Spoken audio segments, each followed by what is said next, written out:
Hi everyone, welcome back to channel. इस video में हम बात करने वाले आपकी दिसंबर से लेके मार्च तक की स्ट्रैटेजी के ऊपर। ठीक है, आपकी अप्रैल में एग्जाम होने वाली है एमएसटी सीईटी की, तो उसकी कंप्लीट स्ट्रैटेजी के ऊपर बात करेंगे। इससे पहले भी मैंने वीडियो बनाया था, लेकिन बच्चे बोल रहे थे कि भैया और थोड़ा डिटेल में चाहिए, तब जाके हमें और ज्यादा क्लैरिटी आएगी। तो ये वीडियो थोड़ा सा डिटेल में है, तो इसीलिए प्लीज वीडियो को अंत तक देखना, बीच बीच में स्किप मत करना। और प्लीज बच्चा चैनल को सब्सक्राइब कर लेना। आपका एमएसटी सीईटी की एग्जाम होने तक आपके एमएसटी सीईटी के पेपर सॉल्यूशंस, आपके एमएसटी सीईटी के बाद काउंसलिंग, उसके बाद कॉलेज में एडमिशन, सब जगह मैं आपके साथ रहूंगा। आपकी कॉलेज लिस्ट वगैरह सब चीजें मैं बना के दूंगा। सिर्फ आपको चैनल को सब्सक्राइब कर रखना है। सब्सक्राइब करने के कोई पैसे नहीं लगते, ठीक है। और वीडियो को लाइक जरूर कर देना। लाइक करने से बस एक मोटिवेशन मिलता है कि कल फिर से आपके लिए एक कुछ ना कुछ कंटेंट डाल सकूं। व्हाट्सएप ग्रुप पे एक नए नोट्स डाल सकूं। हर दिन मैं कुछ ना कुछ डाल रहा हूं, आप व्हाट्सएप ग्रुप पे चेक कर सकते हो, ठीक है। जो बच्चे अभी तक ज्वाइन नहीं है, प्लीज व्हाट्सएप ग्रुप को ज्वाइन कर लेना। सीईटी सेल की तरफ से कुछ भी इंपॉर्टेंट आता है, बोर्ड्स की तरफ से कुछ भी इंपॉर्टेंट आता है, तो व्हाट्सएप ग्रुप पे आ जाता है। अब बात करते हैं आपकी दिसंबर से लेकर मार्च तक की स्ट्रैटेजी के ऊपर। सबसे पहली चीज आपको एक दिमाग में बिठानी होगी, दिसंबर से पॉसिबल है कि एमएसटी सीईटी में 99 परसेंटाइल? डेफिनेटली पॉसिबल है। दिसंबर के अगर मैं 10 दिन भी कंसीडर कर लूं तो भी आपके एमएसटी सीईटी में 99 परसेंटाइल इजीली पॉसिबल है। बहुत सारे बच्चे ने कुछ और इससे भी कम दिनों में भी 99 परसेंटाइल क्रैक किए थे, ठीक है, लेकिन उनकी कैटेगरी थोड़े कम बच्चे होते हैं, ठीक है। मैं मैक्सिमम अगर बच्चों की बात करूं तो अभी से भी क्या आराम से पॉसिबल है 99 परसेंटाइल, ठीक है।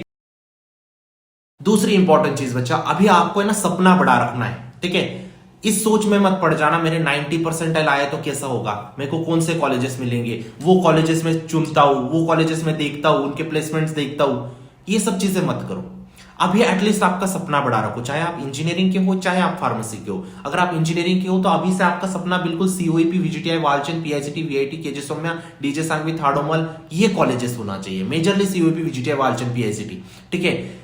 और अगर आप फार्मेसी से हो तो आप Bombay college of pharmacy, ICT Mumbai, ये सारे कॉलेजेस को आप टारगेट कर सकते हो। अभी से पॉसिबल है, क्योंकि वो चीज, यही चीज अगर आप एमएसटी सीईटी के 10 दिन पहले आके मुझे बोलोगे, मैं 99 परसेंटाइल की आपको श्योरिटी नहीं दूंगा, है ना। लेकिन अभी आपको एटलीस्ट सपना बड़ा रखना है। 99 परसेंटाइल का सपना जो भी बच्चा यहां पे मुझे देख रहा है उसको रखना है बेटा। और आप पॉसिबल हो, इसीलिए आप इस वीडियो पे आए हो, ठीक है। आपके दिमाग में, सबकॉन्शियस माइंड में है ये चीज कि आपको चाहिए वो सक्सेस, ठीक है। वीडियो में आगे बढ़ने से पहले एक इंपॉर्टेंट चीज और, महाराष्ट्र का नंबर 1 क्रैश कोर्स लॉन्च कर दिया है बेटा। मॉक टेस्ट लॉन्च कर दिया, लिंक डिस्क्रिप्शन बॉक्स में दी है। क्रैश कोर्स और मॉक टेस्ट का कॉम्बो है, जरूर एनरोल कर लेना। मैं गारंटी देता हूं उतना करने के बाद आपको और कोई भी चीज, कोई भी बुक करने की आवश्यकता नहीं रहेगी। वो अलोन क्रैश कोर्स आपका 99 परसेंटाइल आपको दिलाकर रहेगा, ठीक है। सिर्फ जो जो इंस्ट्रक्शंस फॉलो होती है उसमें वो करनी है आपको। सारे चैप्टर्स कवर्ड है, 11th कवर्ड है, 12th कवर्ड है। आपका पूरे मॉक टेस्ट में जो जो क्वेश्चन आते हैं, आप लास्ट ईयर चेक कर सकते हो,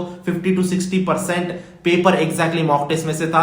20-30% क्वेश्चन डायरेक्टली क्रैश कोर्स में जो सिखाते हैं वहीं से आए थे, ठीक है। जो जो क्वेश्चन करवाए थे वही क्वेश्चन आए थे। आप जाके फीडबैक में भी चेक कर सकते हो। महाराष्ट्र का नंबर 1 इसीलिए कहता हूं यार, सारे टीचर्स आईआईटीएन से जिन्होंने अपने टाइम पे जेईई मेंस में 99 परसेंटाइल क्रैक किया है, एमएसटी सीईटी में 99.99, सीओईपी होने के बाद भी वो आईआईटी में गए हैं, ठीक है। उसके बाद आपके हर एक चैप्टर होने के बाद, जैसे कि थर्मोडायनामिक्स हुआ, थर्मोडायनामिक जैसे ही खत्म होता है तुरंत उसके लास्ट 10 साल के पीवाईक्यूज में से आपके सारे पीवाईक्यूज कराए जाते हैं। और आप फीडबैक जरूर चेक कर सकते हो, ठीक है। चाहे आप कहीं से भी मॉक टेस्ट लगा लो, कहीं पे भी क्रैश कोर्स लगा लो यार, लेकिन ये सब चीजें पूछ लेना। Notes, formula sheets, last 10 year के पीवाईक्यूज, टीचर्स का क्वालिफिकेशन, ये सब चीजें पूछ के आप क्रैश कोर्स कहीं से मॉक टेस्ट लगा सकते हो, ठीक है। लिंक डिस्क्रिप्शन बॉक्स में डालिए।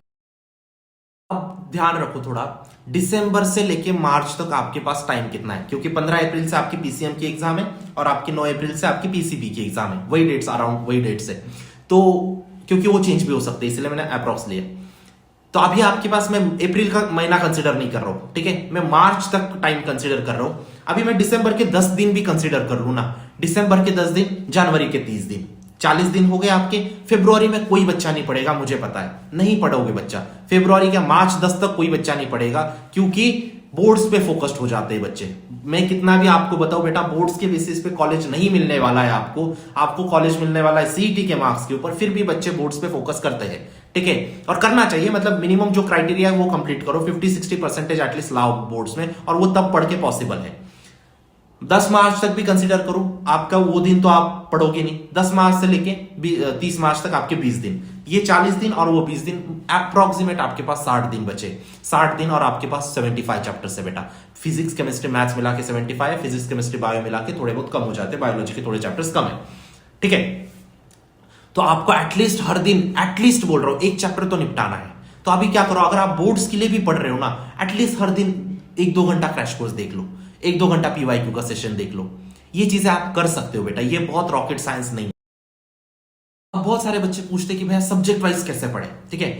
सबसे पहले केमिस्ट्री की अगर बात करूं ना बेटा, मैं केमिस्ट्री में एचएससी बोर्ड के टेक्स्ट बुक के बाहर का एक क्वेश्चन नहीं आएगा, एक क्वेश्चन नहीं, एक मतलब आप ऐसा ना कि सिर्फ जो फिजिकल केमिस्ट्री की वो वैल्यू चेंज होंगी, अदरवाइज कुछ भी चेंज नहीं होगा, कुछ भी नहीं। अगर आप कोई बच्चा सीबीएसई बोर्ड का मुझे देख रहा है, प्लीज आप एमएसटी सीईटी से पहले एक रीडिंग एचएससी बुक की जरूर लगा लेना बेटा। क्लियर बात है। तो केमिस्ट्री के लिए तो एचएससी का बुक काफी है, और क्रैश कोर्स में भी एचएससी की बुक से ही सारी चीजें पढ़ाई है, ठीक है। तो आप क्या करो, आप बोर्ड्स के लिए केमिस्ट्री पढ़ रहे हो तो अच्छे से पढ़ लेना, लेकिन ठीक है। और क्या करो, एक पीवाईक्यू का सेशन देख लो, दैट्स इट। केमिस्ट्री आप उतना करने में आपका केमिस्ट्री निपट जाएगा। केमिस्ट्री आपके लिए करना आसान है, इसीलिए मैं केमिस्ट्री को सबसे पहले बता रहा हूं, ठीक है। दूसरी चीज मैथमेटिक्स। मैथमेटिक्स में आपको कैलकुलस वाला जो पार्ट है उसमें बहुत ज्यादा सीईटी इंटरेस्टेड होता है। हर एक क्वेश्चन में कहीं ना कहीं कैलकुलस आपका घुसा देगा, ठीक है। ट्रिग्नोमेट्री से भी क्वेश्चन आ रहा है ना, तो उसमें भी कैलकुलस घुसा देगा कि इंटीग्रेट कर दो, ठीक है। उसमें भी कैलकुलस घुसा देगा कि ट्रिग्नोमेट्रिक फंक्शन का आपका डिफरेंशिएशन निकाल दो। वेक्टर्स में तक घुसाता है।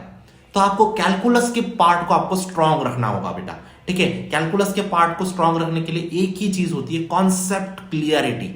कॉन्सेप्ट क्लैरिटी आपकी होनी चाहिए। ऐसे टीचर से पढ़ो जो आपको कैलकुलस मतलब आपकी रटवा दे, ठीक है। कोई भी क्वेश्चन आया आप सॉल्व कर सकते हो, ठीक है। आप रवि सर से पढ़ सकते हो मैथ्स में, मतलब उनसे बेस्ट कैलकुलस कोई नहीं पढ़ा सकता, इस बात की मैं गारंटी देता हूं, ठीक है।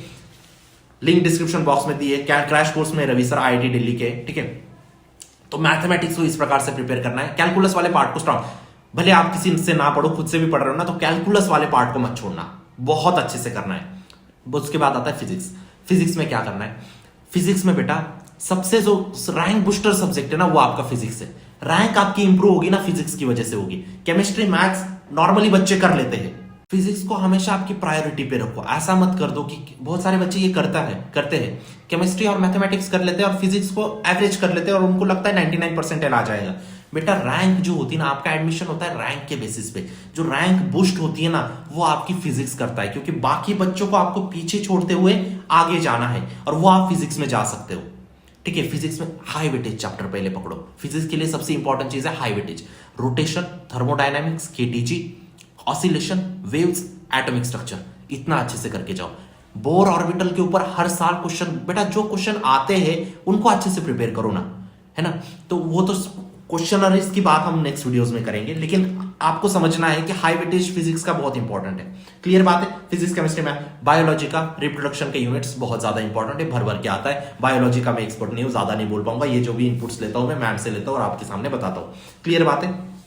चारू मैम ने पूरा बायोलॉजी पढ़ा के रखा है, नंबर 1 तरीके से पढ़ा है। मैं आपको गारंटी देता हूं उतना बायो पढ़ने के बाद एक नोट्स भी आपको कहीं से पढ़ने की जरूरत नहीं पड़ेगी।